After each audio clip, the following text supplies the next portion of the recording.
Okay, so today we are going to install the... Hey, can you chill? I need you to go somewhere else. Today we're going to install the sliding barn door that's going to go over this bathroom to close off the shower from the, I guess, the toilet and vanity area. So I have a header board that I painted. This is just like a nice pine common board, 1x6. That is going to go up here at some determined height, location, whatever. And actually, this side is better painted. Go like that.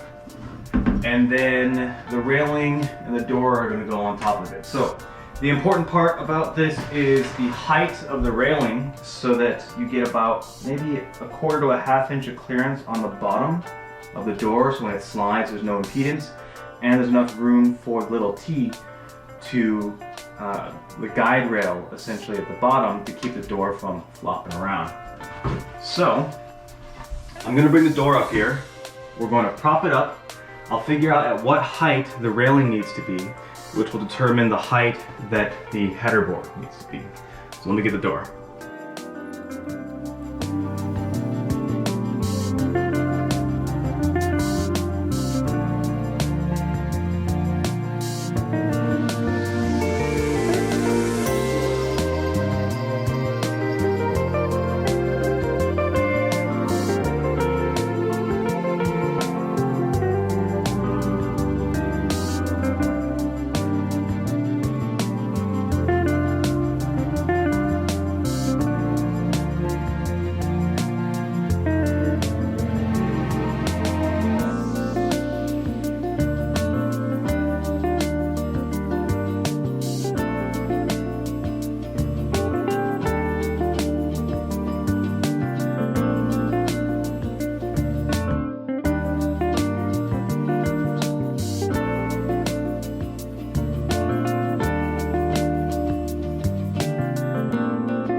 Alright, I didn't find 3 inches, but I did find 2 inches, which will be perfect.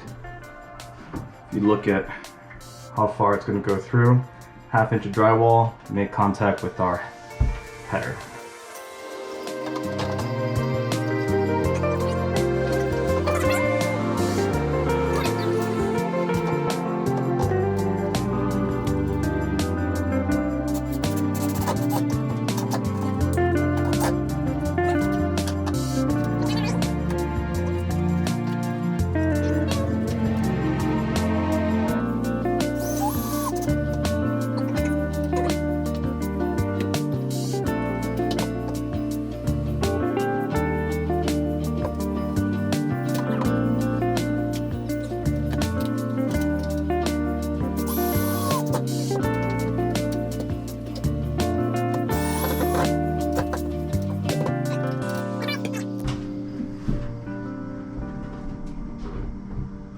Smart thing to do would be to find something to put under here that's the exact gap of what we want. And for now, one of these stops, it's about ½ inch. So we'll have it rest on these. These are actually the stops that go in the end of the rails to stop the door from going off the rails. I'm gonna use these for now as spacers on the bottom. And while I'm at it, I'm gonna grab the railing itself.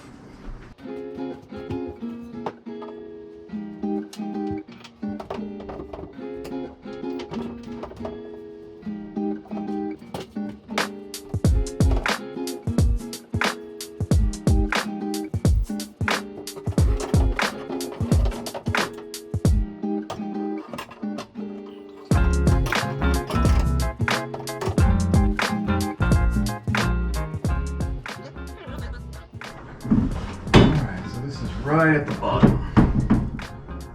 It's unfortunate because this is really supposed to be somewhere in the middle, but yeah, well, it's my first time, so.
Looks like.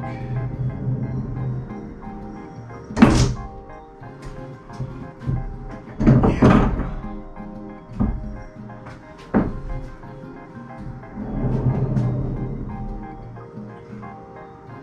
And yes, just so you are aware, that little T-stop isn't go at the bottom, so it's going to prevent this from doing this motion.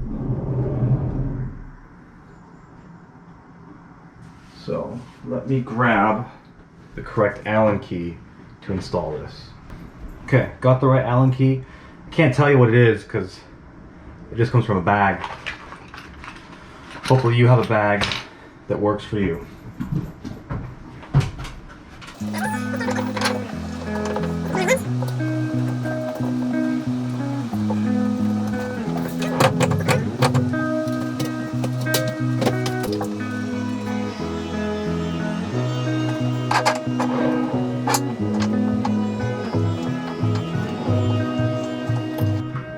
So some of you might be asking, you know, why did we decide to do a barn door here and not a traditional door?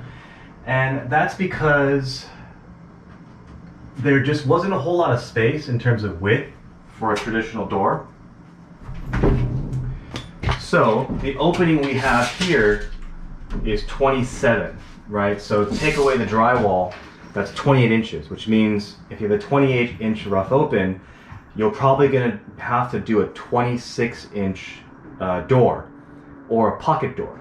Now a pocket door against this wall, we didn't want to do too much structural stuff going on here in this corner. And a 26-inch wide door is a little bit narrow for today's kind of construction standards. Although back in the day, a 24 or 26-inch door for a bathroom was completely acceptable. Nowadays, you need a much wider space to walk through. So if we went with a barn door approach, which we did, you would get much more width to get through. So now you can make your grand entry and exit from your shower area and close it off when someone else is using the bathroom with you. So I think that's nice. I'm going to find some hardware to put a little handle here on each side, and when I think about it, I may have to put a handle. Actually, I don't know how it works, because that handle is going to interfere with the wall. So I'll think of something and record it and let you know. What is happening? We are back, and I now have the doorstop, not the doorstop, the guide rail that's going to go on this door at the bottom here. And this one has 2 rollers on the outsides, so I don't have to cut a slit down the middle here. I don't want to do the slit just because I feel it's going to weaken the structure of the door and eventually help kind of split it. And this is a pretty cheap door, so this $12 or $15 bracket off Amazon I think will work a lot nicer. So I just have to find a good placement for it. And then there are 2 holes here where I have to drill into my tile and then into the 4x4 post that's here. So we'll get that one squared away. I also now have the handle that's going to go here. So let's see what we're looking at.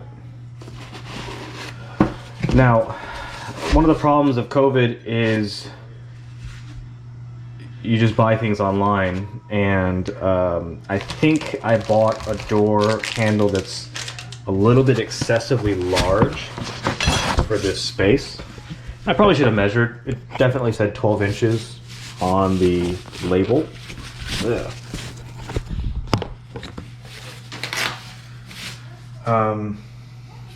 But that's what this is. So